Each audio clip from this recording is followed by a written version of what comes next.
Hello, today we are continuing in our book, Happy Lies: How a Movement You Probably Never Heard of Shaped Our Self-Obsessed World, written by Melissa Dowtry. We are currently in the people who influenced this new thought era, and we are on Ralph Waldo Emerson, who lived 1803 to 1882. We see a lot of what she's talking about in like these charismatic churches, especially like hyper charismatic, where they believe that everything can be healed or controlled if you have like the right attitude, or like even demanding God to um, give us such things that we want. We are taught through this kind of new thought that if I just believe, then things will be changed for me. Ralph Waldo Emerson, 1803 to 1882. Ralph Waldo Emerson was a key figure of the New Thought movement and probably the most important popularized of the philosophy. He was also a big player in Transcendentalism, a philosophical and literary movement in the United States during the 19th century. His significant popularity meant he was a formidable promoter of his ideas, which found rapid traction in America.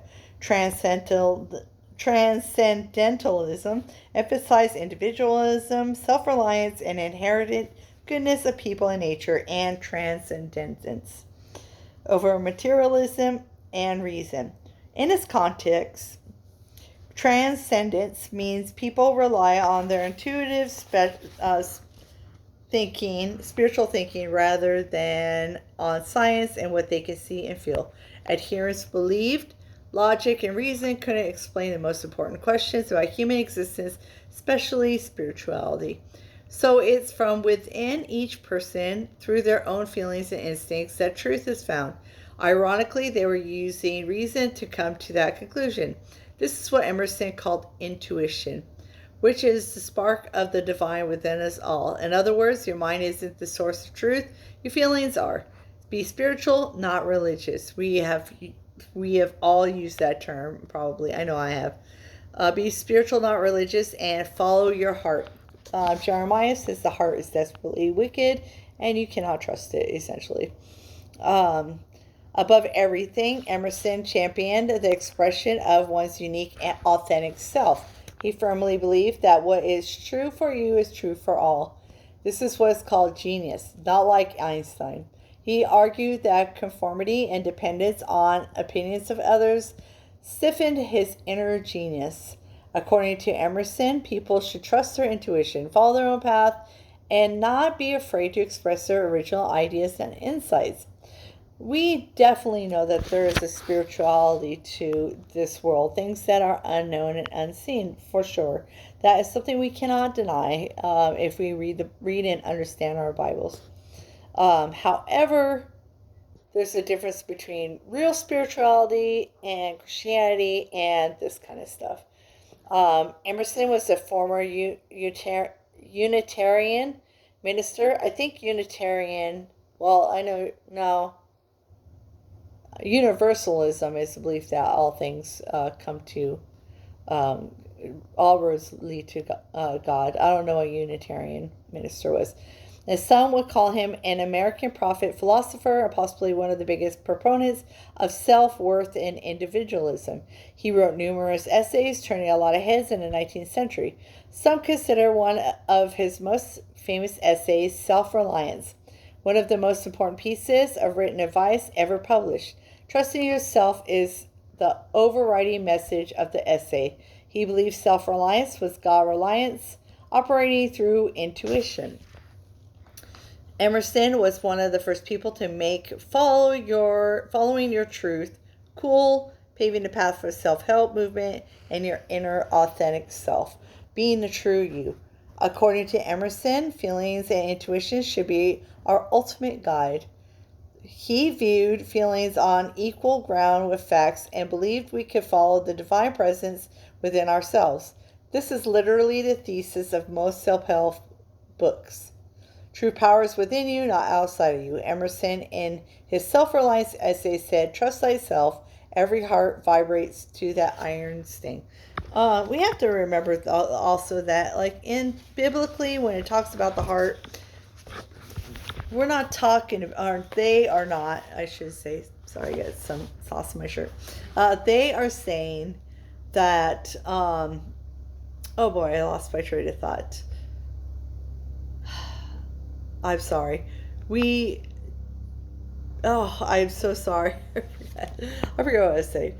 There is some truth to what Emerson says. The heart. Okay. So the heart, according to biblical writers, is your whole self. It's not just something, the idea of heart and love biblically is very different, because biblically we come to understand that the Hebrew and Greek, the two languages, and some Aramaic, the languages that they had and the languages that we have today have definitely changed.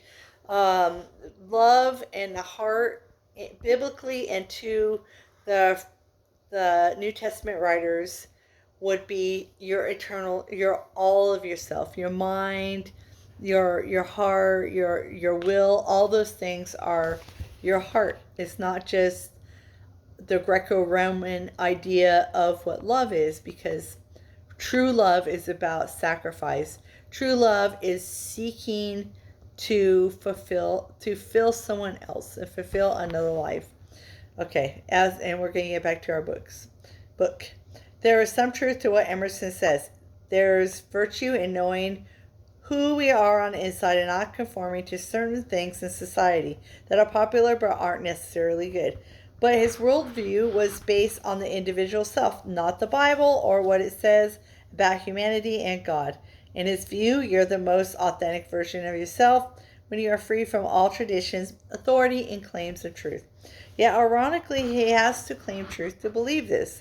It's no surprise he wasn't a fan of organized religion. To him, all religions were ultimately a part of one great religion. The biggest obstacle, and that is universalism. The biggest obstacle to recognizing your inner divinity was Christianity or any form of organized religion. Jesus was seen as a normal person who was just like us and was able to tap into his inner divine potential. Emerson taught that this is something everyone can do, consequently putting God on the same level as humanity. And we do that, don't we? We want God to come down from where he is, or come out of the shadows and say, "Here I am. I am God. I am going to explain to you all of your questions and all your wonders." God isn't going to do that. He is so enormous and so holy that we can't be in the same place as him. Okay.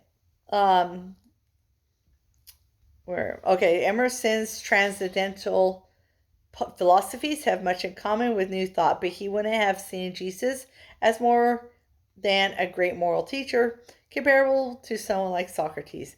In one famous and stunning speech, Emerson scolded the Christian church for making Jesus into an object of worship, even though he said he was God.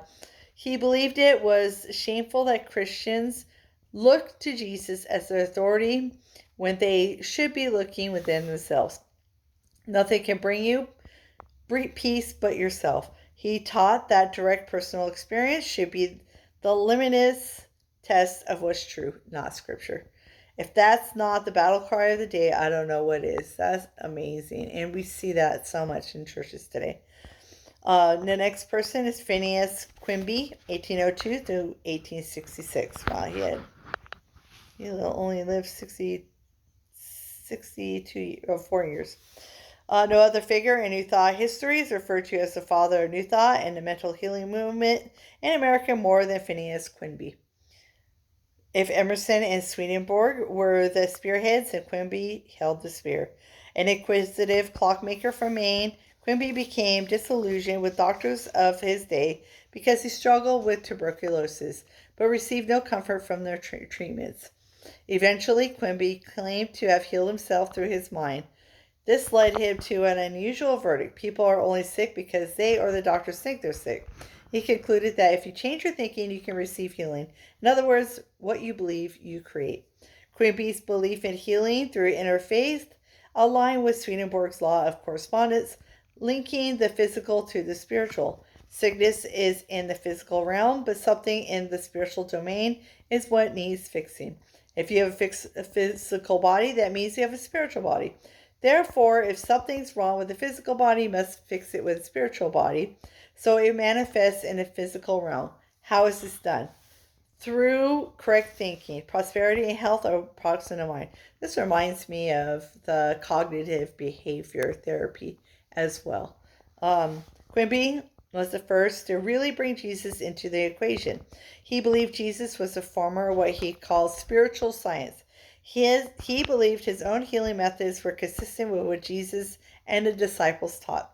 Yeah, good luck getting a demon out, right?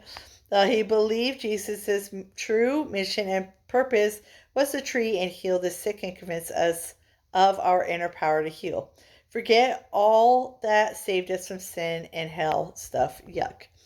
Today, we see the influence of Quimby's teachings everywhere, from TikTok trends to certain church teachings, claiming we all have the power to do what Jesus did, especially to heal and manifest prosperity. All we need is faith and an understanding of our inner power to create reality. You know, when I did it, when I was into this stuff, man, it did not work. It never worked for me. And faith in 1 Corinthians 12 is listed as a gift. A gift from God is what faith is. So if you, according to these churches, don't have enough faith to heal yourself, then you're saying that God didn't gift you with the faith that you needed to change yourself. It's essentially making yourself God. Many people today may not be familiar with Quimby, possibly because his teachings gained more attention than he did personally. While men like Swedenborg and Emerson were known for their charismatic personalities, network connections, and compelling public presence, Quimby had limited networking, was more focused on his teachings, and had less personnel charisma. But his ideas clearly had a ripple effect what we see today. Mary Baker Eddy, 1921 through 1910, and Emma Curtis Hopkins. I've heard these names before. 1849 through 1925. For you, it's difficult to bring up Quimby without mentioning Mary Baker Eddy, the founder of Christian Science. That's where I've heard her name before. If you don't know, I deal with apologetics, and I learn a lot about other religions. Right now, that's on pause because I'm focusing on reading my Net Bible. All right. But don't let the name fool you. It's neither Christian nor science. John MacArthur says it's like grape nuts. It's not grapes and it's not nuts. Eddy was one of Quimby's patients who claimed to have been healed by him, but their relationship grew contentious in later years, and Eddy took Quimby's teachings and built on them. What she created, however, made her an overbearing leader. New Thought was supposed to be a progressive and pluralistic spirituality, but Eddy moved in an entirely opposite direction, building something dogmatic and cult-like. One of her students, Emma Curtis Hopkins, had strong disagreements with Eddy, and they had a falling out. After this, 3 sects emerged. The first one is the Unity Church, founded by Charles and Myrtle Fillmore, 1884 through 1948, and 1845 through 1931. This is probably the most well-known sect of New Thought. Their enormous headquarters are in Unity Village, which is right outside Kansas City, Missouri. Some notable people affiliated with Unity have been Betty White, oh wow, Marianne Williamson, and Maya Angelou. Oh, I know who she is too. Second one is Church of Divine Science, formed by Melinda Kramer, 1844 through 1906, and Noah Brooks, 1861 through 1945. She doesn't say anything else about him. The third one is religious science. This now goes by the name Center for the Spiritual Living, CFSL, and was founded by Ernest Holmes, 1887 through 1960. Holmes was deeply influenced by um, theosophy and Ralph Waldo Emerson and his transcendental beliefs.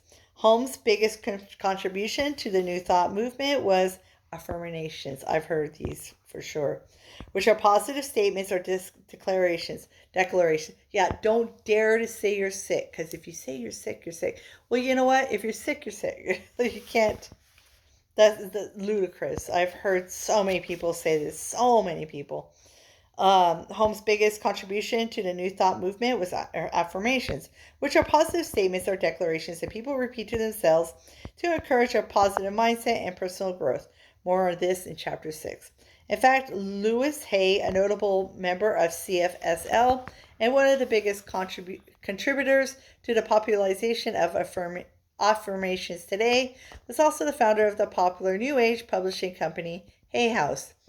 Another significant person Holmes heavily influenced was Norman Vincent Peale, a minister and author of The Power of Positive Thinking.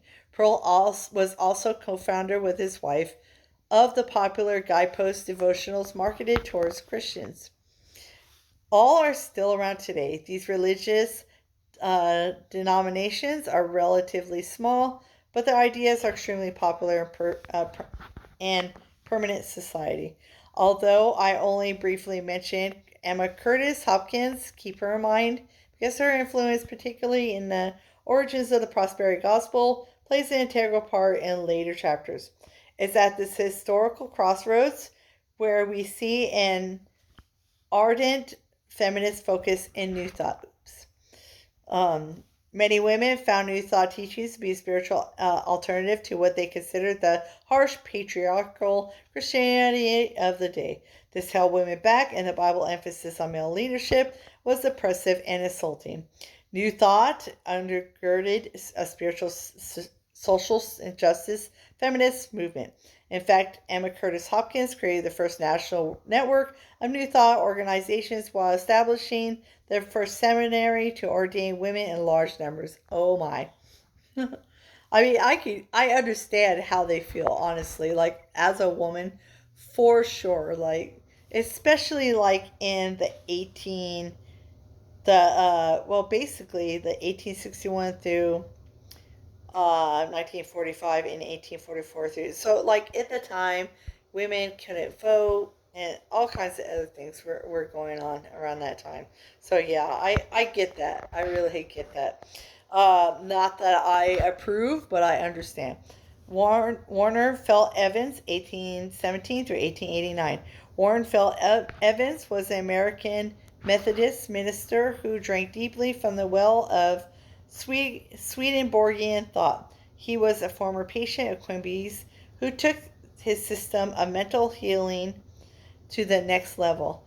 Evans became the first published author in the mind cure movement, which later became New Thought, adopting many of Quimby's beliefs.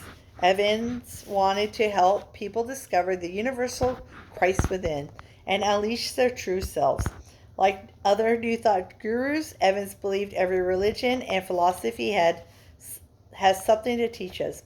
By sampling from each other, we can unlock the secrets of the universe and our inner potential. We see the fruit of this today in claims such as, there are many roads to the truth. There are different truths to find. Quit judging. You're a closed-minded fundamentalist. According to Evans, receiving healing is based on how mentally open people are to it and their connection with the divine mind. New Thought's name for God is divine mind. In other words, fix the mind and you'll fix the body. Want health, wealth, and prosperity? Check your connection with the divine mind and believe with no doubt you already have it. Speak as it is true. Believe and you will receive. Visualize and manifest. After all, doesn't Jesus affirm this in Matthew 7:7-12 and Mark 11:24? Jesus says to ask the universe for anything we want and expect to receive it. Well, God, not the universe, of course. The universe is this universe has no mind. Jesus says to ask the universe for anything we want and expect to receive it. If we have no doubt. Can we say faulty interpretive skills? Yeah, definitely not uh, exegesis. Yeah. Um, to Evans, Jesus was just a regular dude living in a perfect vibrational harmony with perfect faith. This empowered him to impart healing to others and shows how to do the same. Oh my gosh, this is crazy. Evans played a key role in laying the foundation for a core concept in New Thought. Thoughts are things. I hope you'll continue to spot this thoughts are things concept throughout this book, especially when we discuss the law of attraction. Can we thank Evans for changing the spiritual fabric of American society? We can think that's not a question because of his teachings were attracted to both religious and secular audiences. His influence can be seen far and wide. Teachers and gurus of nearly every flavor have taken the new thought baton and run with it. They promise good life through positive thinking, positive affirmations, prosperity, self expression, inner identity, and mental harmony rather than through Christian values and scriptural integrity.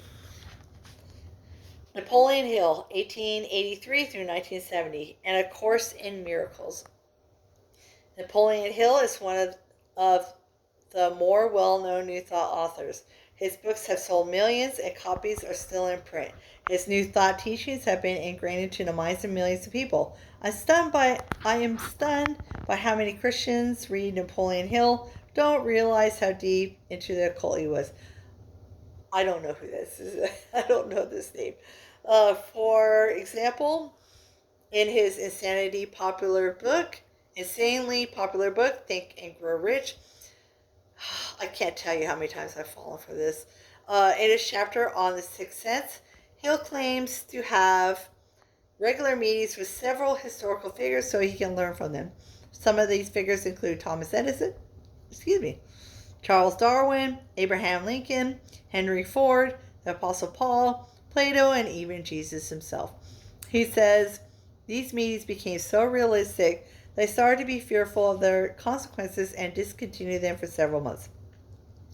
Their experiences were so uncanny. I was afraid if I continued them, I would lose sight of the fact that the meetings were purely experiences of my imagination. He said what got him back in the game was Abraham Lincoln. Hill was awakened one night and saw Lincoln at his bedside. Apparently, Lincoln convinced Hill to continue these meetings. This reminds me of this Ghostbusters, the one with the females in it. But that's not all. He also wrote a book called Outwitting the Devil. The entire book is an interview with Satan. This isn't the only example of spirit contact in a popular book. Another example comes from A Course in Miracles, ACIM, written in 1976 by Helen Schucman. She claimed she heard a voice that identified itself as Jesus. It told her to write down these new revelations. I guess she didn't read 2 Peter 4, where it says that nobody receives private revelations. Ironically, Schumann didn't endorse her own book. She was always unsettled about the whole project, even from the beginning.